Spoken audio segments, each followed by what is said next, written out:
दो मोटी बहुओं की पतली सास। बहू, और कुछ लाऊं क्या? नहीं माँ जी, मुझसे और कुछ खाया नहीं जा रहा है। मैं तो सिर्फ इतना ही खाती हूँ। हाँ माँ, मेरा भी पेट भर गया है। क्या बहू, 2 पराठे खाकर पेट भरता है क्या? और एक तो ले लो। नहीं नहीं माँ जी, और नहीं, अब पेट फट जाएगा। आप क्या सोच रहे हो कि विमला की दोनों बहुएं बहुत शर्मीली हैं? वो तो इसलिए क्योंकि ससुराल में इनका आज पहला दिन है। पहले ही दिन में कोई असली रंग दिखाता है क्या? ये दोनों बहनें तो एक नंबर की भुक्कड़ हैं। आगे आगे देखो होता है क्या। लेकिन मायके में सीमा और सुमन बहुत ज्यादा खाया करती थी। शादी से 1 महीने पहले उनकी माँ ने उनसे कहा, बेटी तुम दोनों थोड़ा कम खाया करो, अब तुम दोनों बहू बनने जा रही हो। माँ, खाना कैसे कम करेंगे? जितने में पेट भरेगा उतना ही तो खाएंगे। हाँ वो बात तो है, लेकिन हमें शादी के लिए डाइट करना होगा, नहीं तो शादी में अच्छे फोटो नहीं आएंगे। हाँ ये बात तो तूने सही कही। कल से डाइट शुरू करते हैं, फिर शादी के बाद ससुराल जाकर वसूल कर लेंगे। दोनों ने 1 महीने डाइट किया और दोनों पतली हो गई। शादी भी हो गई और अच्छे फोटो भी आ गए। विदाई की वक्त उनकी माँ ने उनसे कहा, बेटी मायके का मान सम्मान रखना, ससुराल जाते ही ठूसने मत लगना, समझी? हाँ माँ, समझ गई। इसीलिए सीमा और सुमन 2 से ज्यादा पराठे नहीं खा रही थी, लेकिन उनके पेट में 20 पराठे तो आराम से घुस जाते।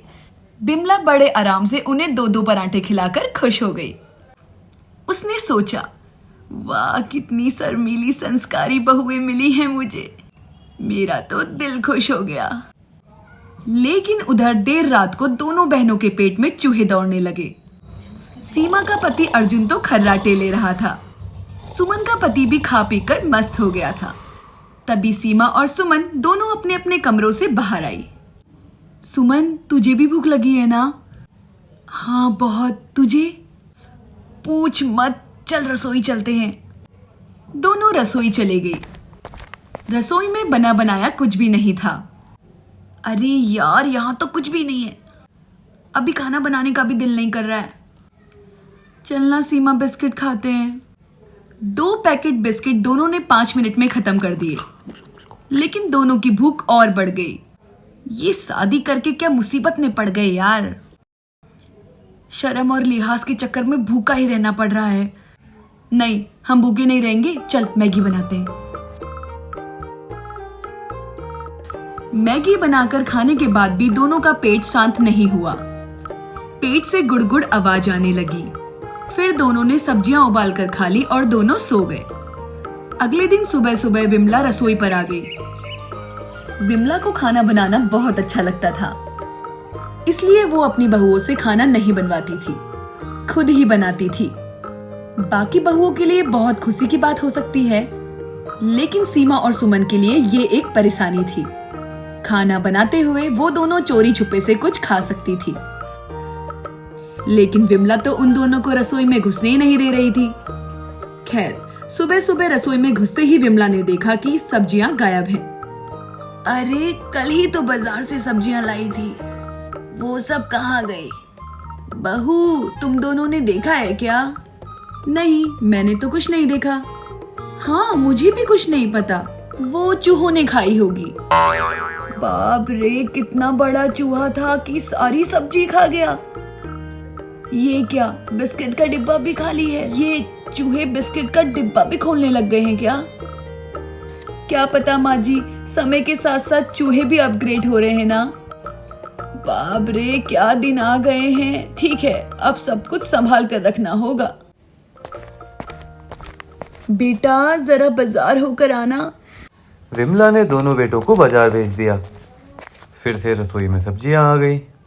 आज भी सीमा और सुमन ने ज्यादा खाना नहीं खाया और रात को फिर से सब्जियां खत्म कर डाली। अगले दिन विमला फिर से हैरान रह गई। ये रोज रात को हो क्या रहा है? रसोई से सब कुछ गायब कैसे हो रहा है? मुझे तो कुछ समझ ही नहीं आ रहा। चूहा माँ जी, चूहा। हाँ माँ जी, चूहे ही सब खत्म कर रहे हैं। बेटा आज ही चूहे मारने की दवाई लाना, घर में चूहे बढ़ गए हैं। रात को विमला ने चूहे मारने की दवाई बिस्किट में मिलाकर रख दिया। विमला ने सुबह उठकर देखा कि उन बिस्किटों के अलावा बाकी सब कुछ गायब था। इन चूहों के पास तो दिमाग भी है, क्या स्मार्ट चूहे हैं। विमला ने रसोई में सब्जियां रखना ही बंद कर दिया। तब सीमा और सुमन मुश्किल में पड़ गए। उनके पास खाने के लिए कुछ बचा ही नहीं। सुमन, कुछ तो इंतजाम करना पड़ेगा, बाहर से खाना मंगवाना होगा। हाँ सही कहा सीमा, हम ऐसे भूखे तो नहीं रह सकते। आजकल तो रात को भी खाना डिलीवर किया जाता है। दोनों हर रोज खाना मंगवाने लगी और बाहर का खाना खाती रहीं। 2 महीने ऐसे ही बीत गए। इन 2 महीनों में सीमा और सुमन मोटी हो गईं। विमला को यह समझ नहीं आया कि ये हो क्या रहा है। मुझे बस एक बात समझाओ, तुम दोनों तो खाती नहीं हो ज्यादा। 2 रोटी और 1 कटोरी चावल से पेट भर जाता है तुम्हारा, फिर 2 महीने में ये कैसे हो गया? पता नहीं माँ, हमें भी कुछ समझ नहीं आ रहा है। बाहर का खाना हर रोज खाने की वजह से दोनों के पेट में भी गड़बड़ी होने लगी और पेट में भी गैस होने लगी और हमेशा पूरे घर में इधर उधर गैस छोड़ने लगी, जिससे पूरे घर में बदबू फैलती।